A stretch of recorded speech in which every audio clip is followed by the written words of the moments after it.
Don't be afraid to walk away from your desk, go onto the manufacturing floor, and you'll start to understand how your decisions are affecting everything downstream, because you are just one piece of a big long chain that makes things happen.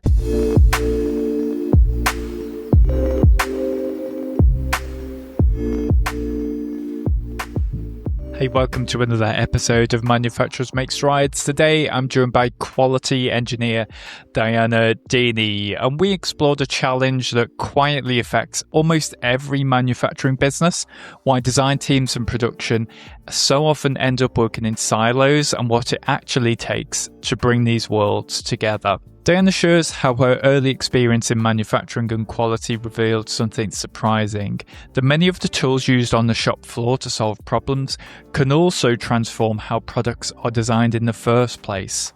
So if you've ever seen a design thrown over the wall to production or watched manufacturing struggle with decisions made far upstream, then this conversation is for you. And stay right till the end, where Dianna shares a simple technique that teams can use immediately to break down those silos and improve collaboration between design and manufacturing teams. So before we get into the episode, I just want to say if this episode brought clarity to your work life, please subscribe for real-world insights that will make your days smoother and more rewarding.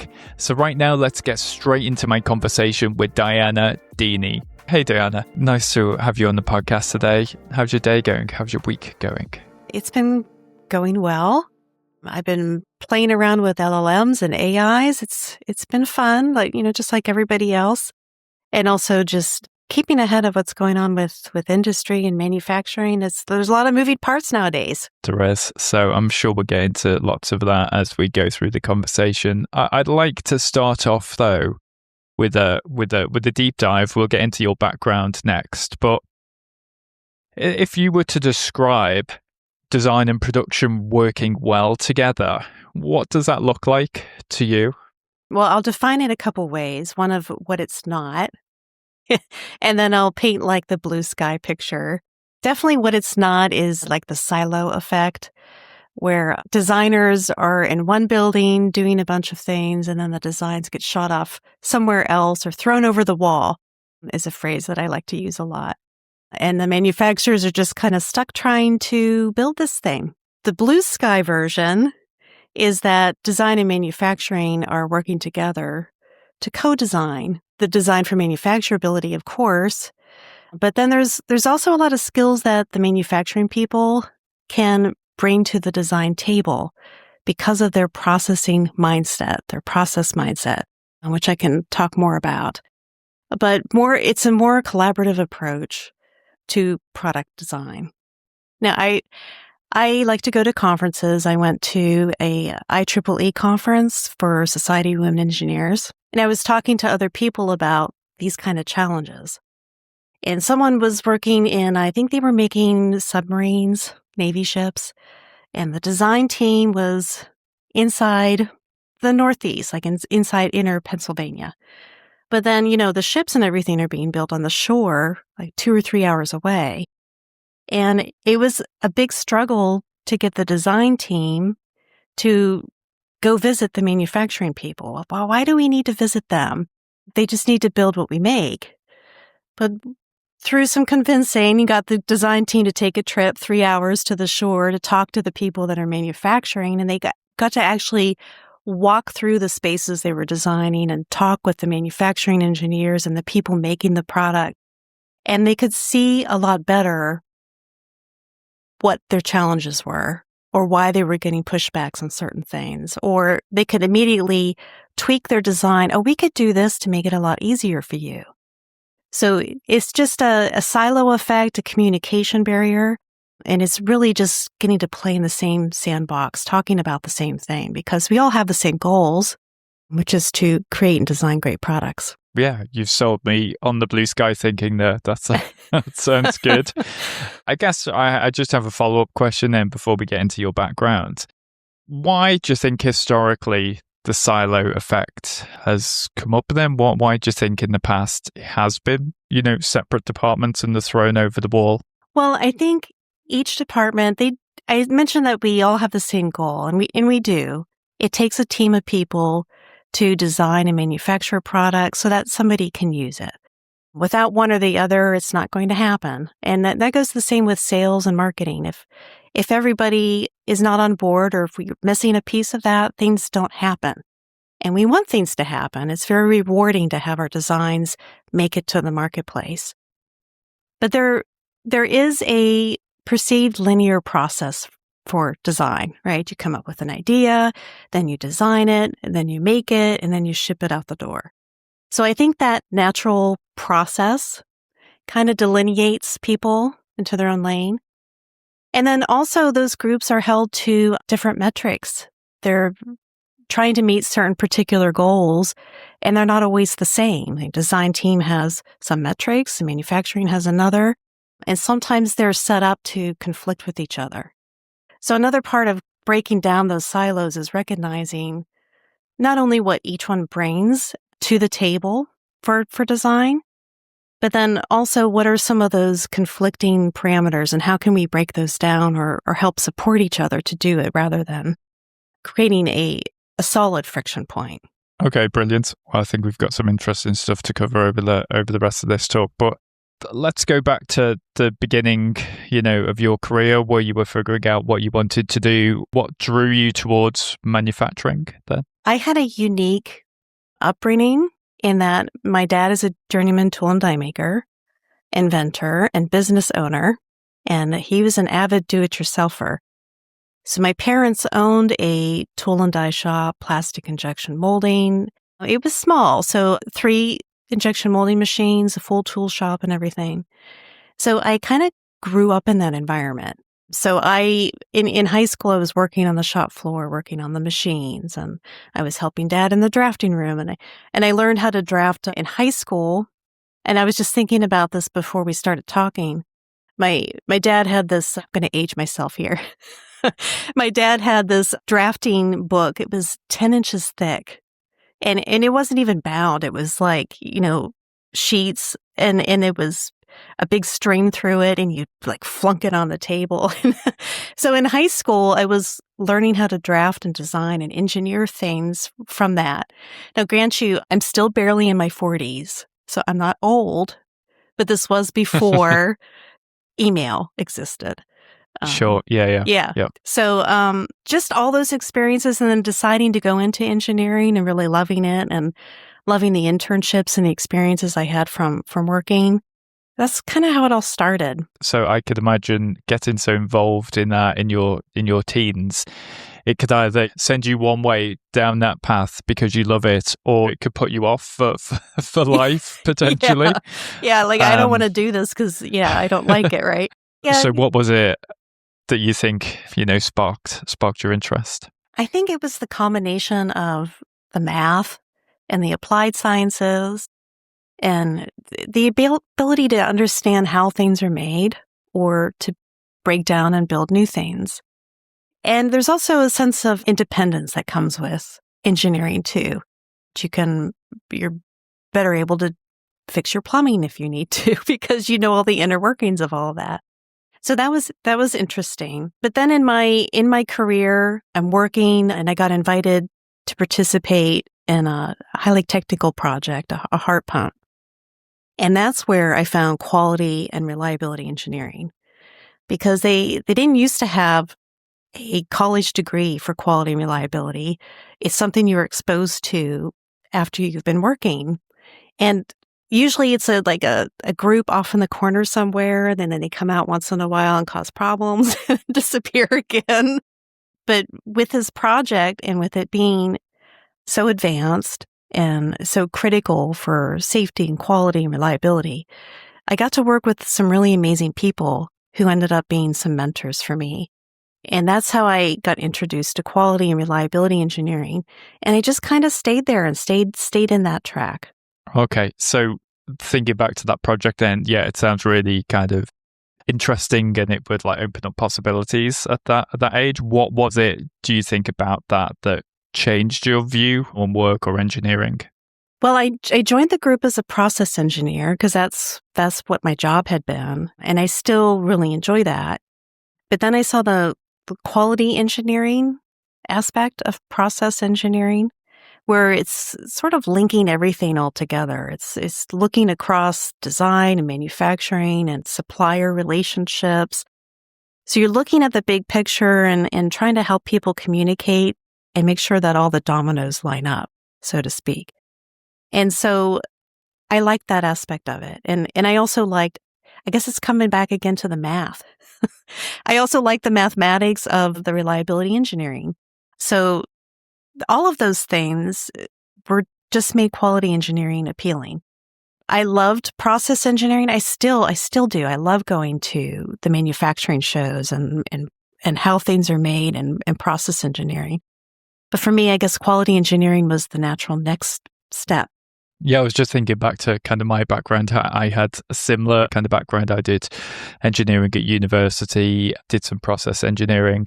But I didn't have so much of the experiences when I was younger. I actually, looking back, if I'd known, well, I found the math like tortuous, to be honest, when I was doing it at university. But I think the main issue was I didn't really see the point of it. I didn't see like the practical application of it. I think when you see the practical application of it, for some people, it can be, it can be really helpful to see why you would need to do these derivations or integrations or, whatever. Yeah, one of my mentors, and this was a lesson that it was sort of an aha moment where I was looking at hypothesis tests and we're running DOEs and trying to see, what factors are a problem or not, what should we focus on.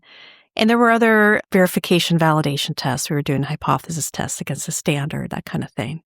This is medical device, so there's a lot of that kind of testing.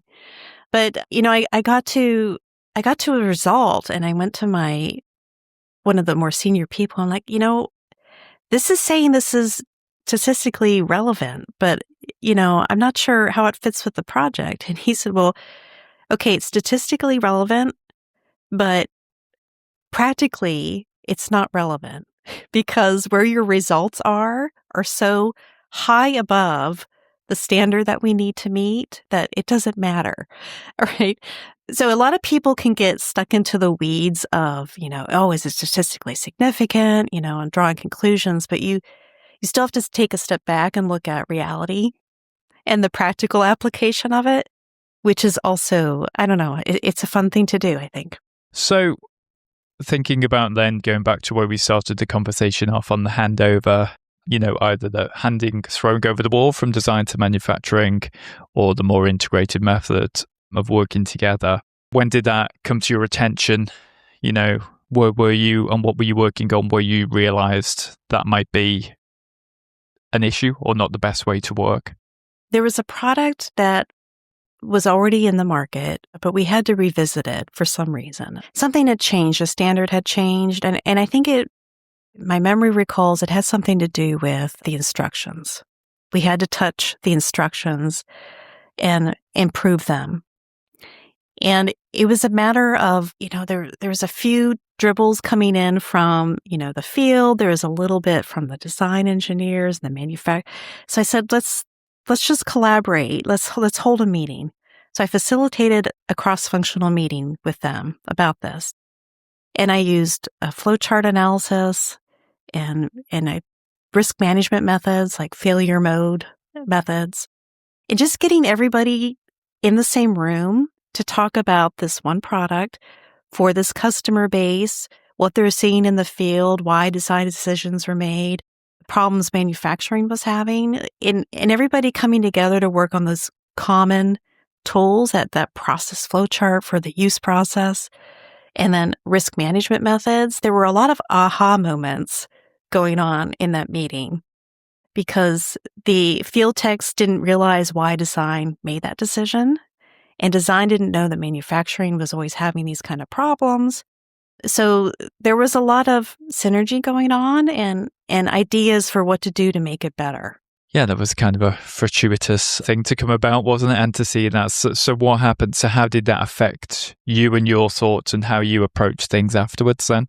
Looking back, starting as a process engineer in manufacturing and on the floor, you really learn what a process is and how to analyze it. And then there's also a lot of continuous improvement because in manufacturing, you're trying to make things better, increase the throughput, reduce the defects. So there's a lot of process engineering, manufacturing engineering work that you can do that you can directly see is applicable to your job, like what you're doing. It's when I had the opportunity to work as a quality engineer and sit in on the design team end of it, where I got to think, maybe I should start applying what I learned in manufacturing to the design process and how teams are working to design things together. So if you think about the products that we make, they're really just a system. It's a black box system when we don't know what it is yet. But we have our customers coming to it. They want to use our product for some reason or another. They are picking up or buying our product to be able to solve a problem. They do something with it. So they're interacting with and using our product in a process. And then when our product works well, our customers experience a benefit to that. And when it doesn't work well, they complain and they don't like that. It's a bad experience. So thinking about our product as a system in relation to our customers' experiences with that, in doing that, we can apply a lot of the process and manufacturing thought processes to design, bring it up further into the design process. Yeah, that makes sense. That's a nice way of looking at it. How do you bring the team with you then? How do you, if your starting point is a manufacturing and a design team that are quite siloed, then what do you think is the first step, for making that closer collaboration happen? I think it's a matter of being in the right place at the right time. And that's not by luck, that's by design. So if I were in a company that designed and manufactured products, and I was the process engineer, and I was assigned to a new product development project, I would want to be in as many conversations as possible at the beginning, not just those status meetings where everybody's, oh, what are you working on? How are you doing that? And not just sitting present to interject what problems manufacturing could have, but almost as a servant. So you know, as a process engineer in manufacturing, you know some of the tools, techniques that you could use. Could you use them and apply that to the use process to help your team better understand the customer? Or if they're getting stuck on a particular aspect of this concept, how can you help them break it down further to better understand how it affects the customer, what's critical to quality about it, what's value added or not? So instead of just focusing on your goals and aspirations, actually trying to bring your skills of what you learn to be able to help the design team and be part of the design. Yeah, that makes sense. So I imagine maybe, so if there's a change in process, sometimes people can be a little bit resistant to change. So if someone out there, an engineer, is in that situation, wants to do this, they might have to sell the change slightly, either to their boss, to the team, maybe. What do you think some of the benefits of this are that could help someone sell that process change? Yeah, I can see that and needing to sell an idea to try something. Some of it has to do with banking your goodwill with the rest of the team. So if John and Mary are on the design side and you're going to be working with them for this project, try to get to know them a little bit better. So just personal wise, try to invite them to coffee or ask them more about their work. Try to develop a relationship with the rest of the people on the team first. But then in lieu of that, you can just approach it as a question. I have this idea. It will take this long. Maybe it'll take us 30 minutes to have a discussion. Would you like to try it? And this is what I think that we'll get out of it. And usually people are really responsive to that, especially if they're stuck. So what do you think are the main benefits that would come out of that conversation, of doing this process? Well, it depends on the problem, right? So in early design, if they're struggling with how is a customer going to be able to do this, then that's where you can step in. This sounds like a process. I I know processes really well. How about we map this out in a flow chart? Because some people on the design team, just last year I was working with a design engineer, hadn't used process flow charts in a really long time. We're like, hey, I kind of recognize Okay, that. yeah. I don't remember what that's Yeah, I see. like. Yeah. So Yeah. it can be really simple like that. Or, as you get to know them and the problems become more complex, maybe you could approach them with something more complicated, like the matrix diagram.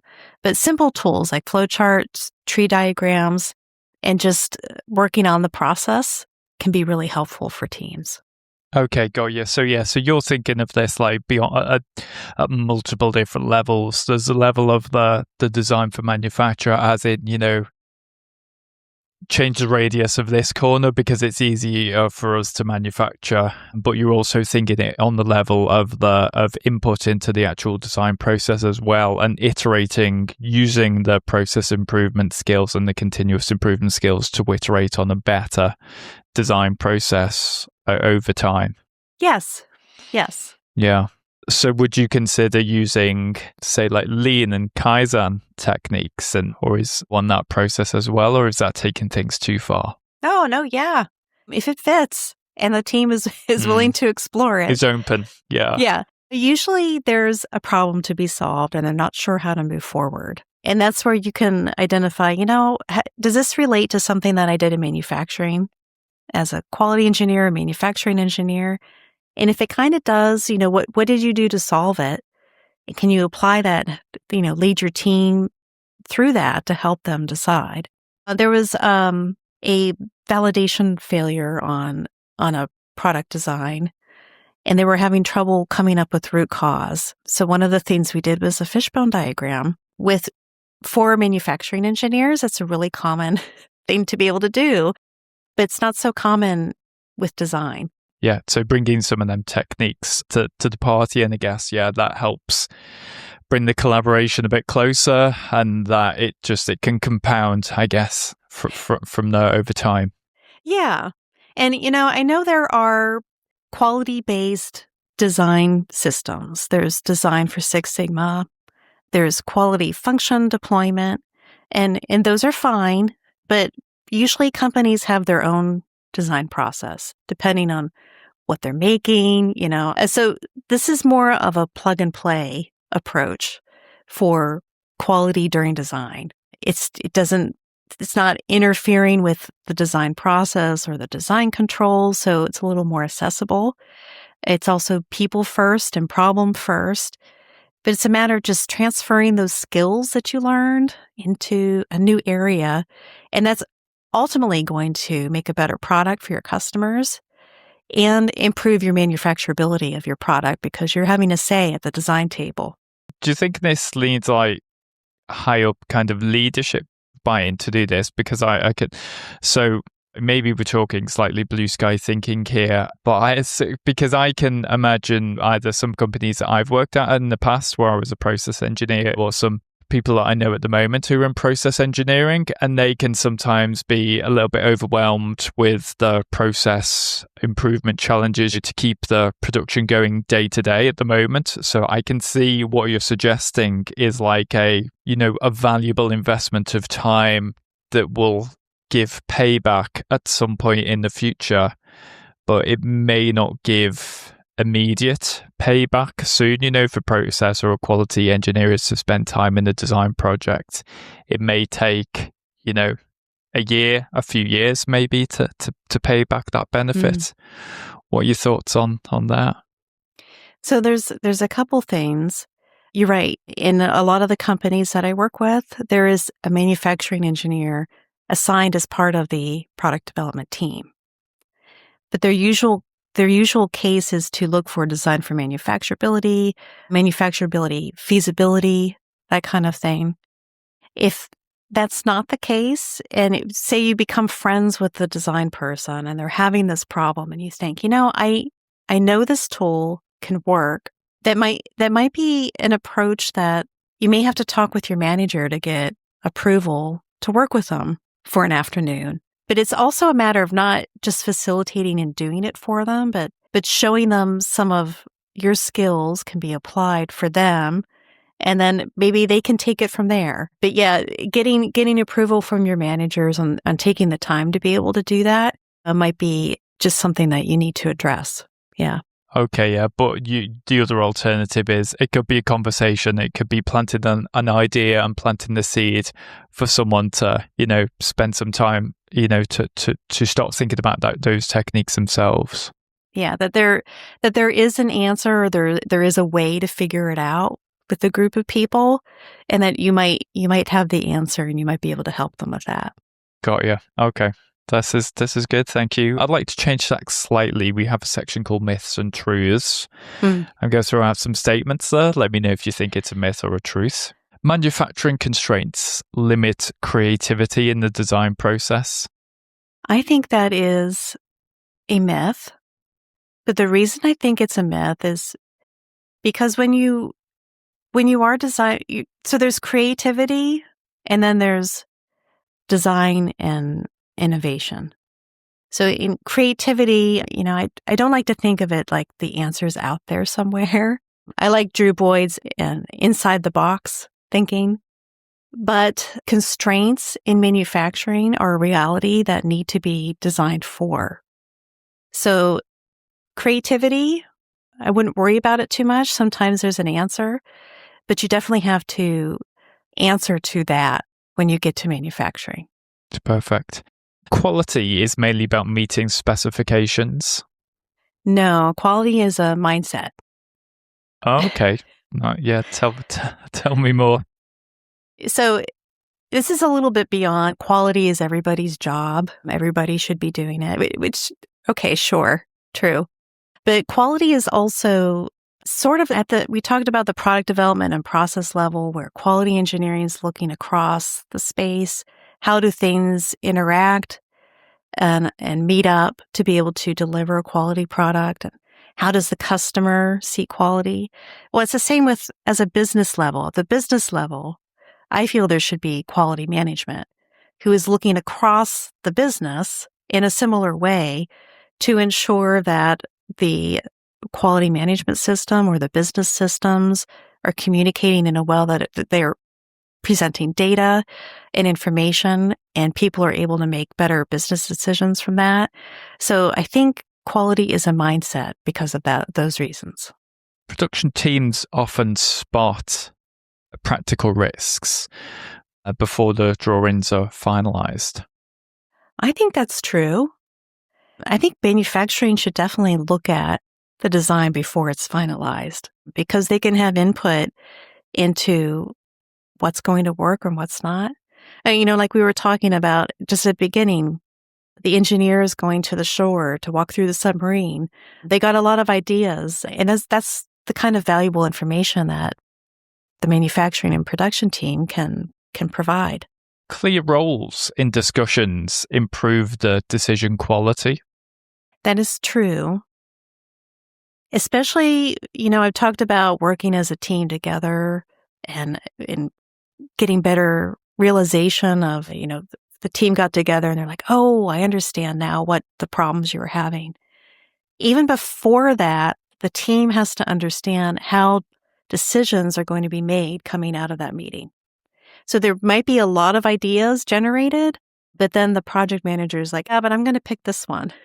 So if the team didn't understand ahead of time that they're working and coming up with ideas and they thought they were all going to be implemented, it would just be a total emotional drain, vacuum. It'd be really balloon buster, right?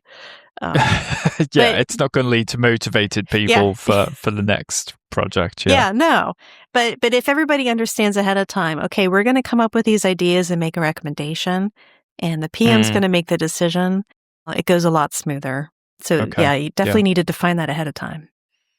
Okay, that's good advice. All right, thank you for that. Would like to talk about what you're working on now and the future, really. So looking ahead, what feels like the most important part of what you're working on now? Well, I published a book, Pierce the Design Fog, and it was really a way to help guide people on how to apply quality thinking to a design process, like really early concept development. And it pulls a lot of those quality tools and techniques into the front, and shows people a way that they could do it.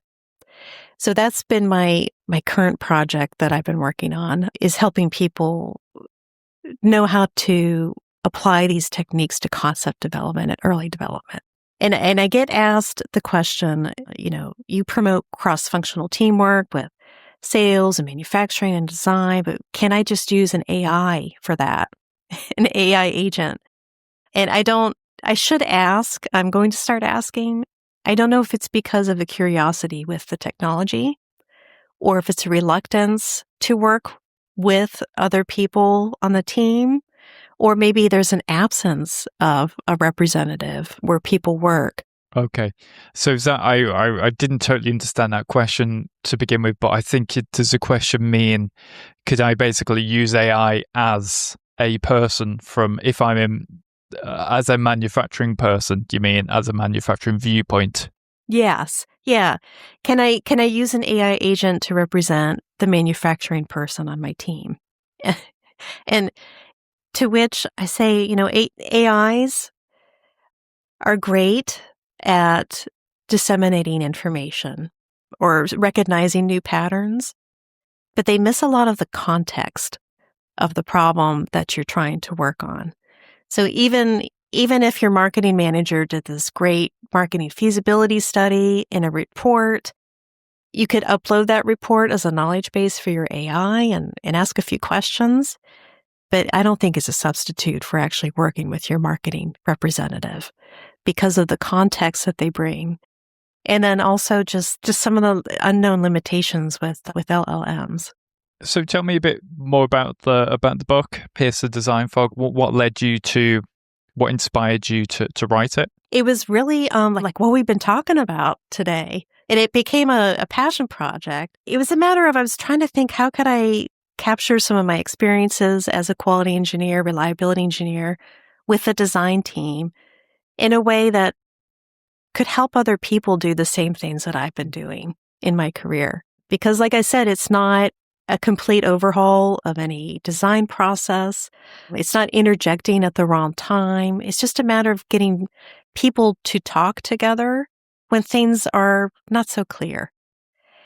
Between it, really the niche focus of what I promote for Pierce the Design Fog is that space between, hey, we have an idea and we've approved a project, to, hey, this is the design inputs and this is what we're designing. We have a CAD drawing. It's that uncomfortable space in between where people don't know what to ask. They don't know how to talk to each other. They're sharing reports, but information isn't really getting shared. So just like my story, when I brought people together to talk about this new instruction booklet, Pierce the Design Fog uses targeted templates and tools to get the team to talk together about a concept toward engineering inputs.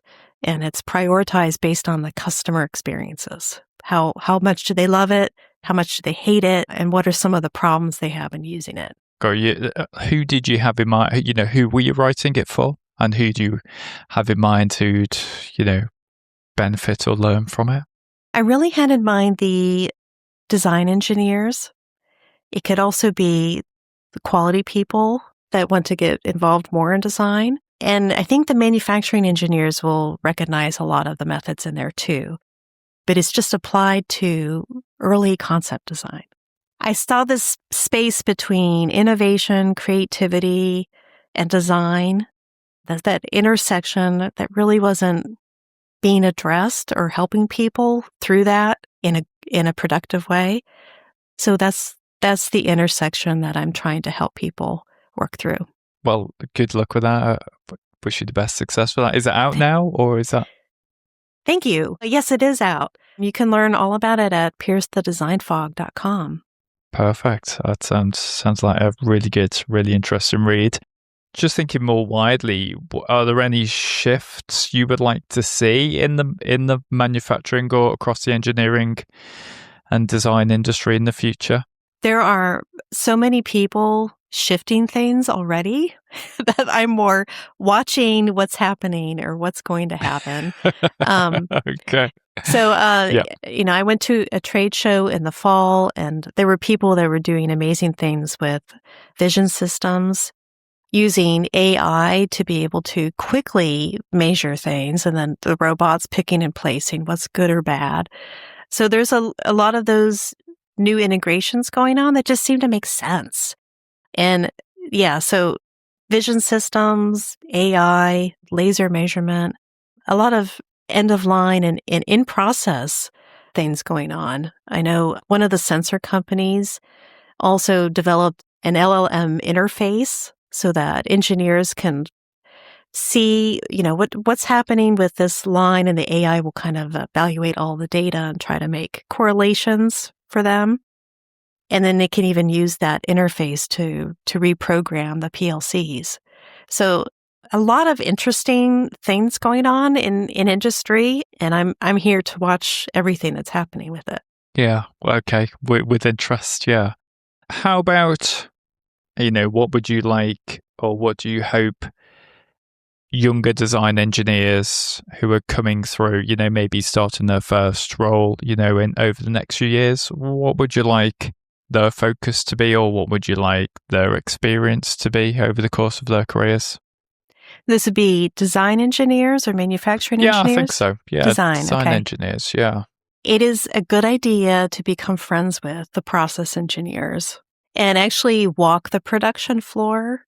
And don't be afraid to walk away from your desk into the test lab, go onto the manufacturing floor, talk with people, and just get out there into the rest of the business. And you'll start to understand how your decisions are affecting everything downstream from that decision. So I guess it's also from a sense of approaching it from curiosity, but then also a little bit of humility, because you are just one piece in a big long chain that makes things happen.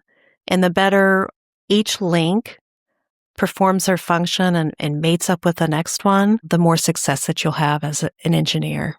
Perfect. Thank you. That's really helpful. I have one question that I'd like to leave with at the end. Just before we come to that, though, it's been really interesting. Thank you. Good. Thank you, Dianna. What's the best way people can find out more about you? I would say contact me on LinkedIn. I'm active there.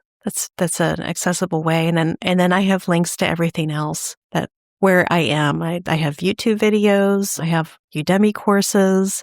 I have the book, and then I also have other free learning resources on my website. So if you visit me on LinkedIn and click my links, you'll get to everything, including my contact information. All the information's there. Perfect. That's great. We'll pop links to that in the show description. Yeah, that's great. Thank you. So if you're enjoying this episode, please give us a follow on Apple Podcasts or Spotify. That would help us to keep bringing authentic manufacturing conversations with the people who are shaping our industry. Thank you.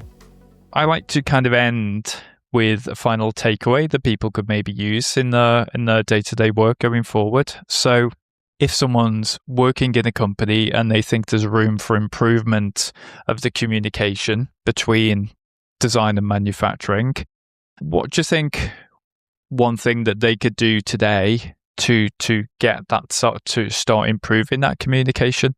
I think I'm going to, I know it's might be hard to hear, but I think I'm going to go back to try to get to know the other people that are making decisions along the product line.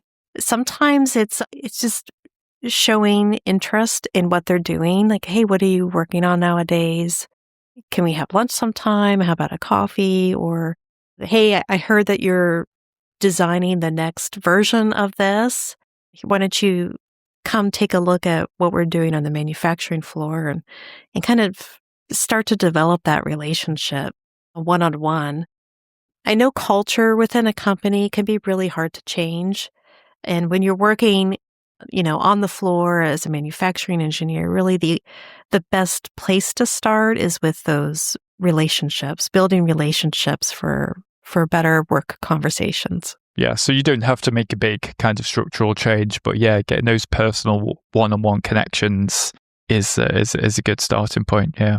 Yeah, absolutely. Yeah, perfect. Thank you, Dianna. Yeah, it's been really interesting, really insightful. Really appreciate your time today. Oh, it was fun talking with you. Thank you.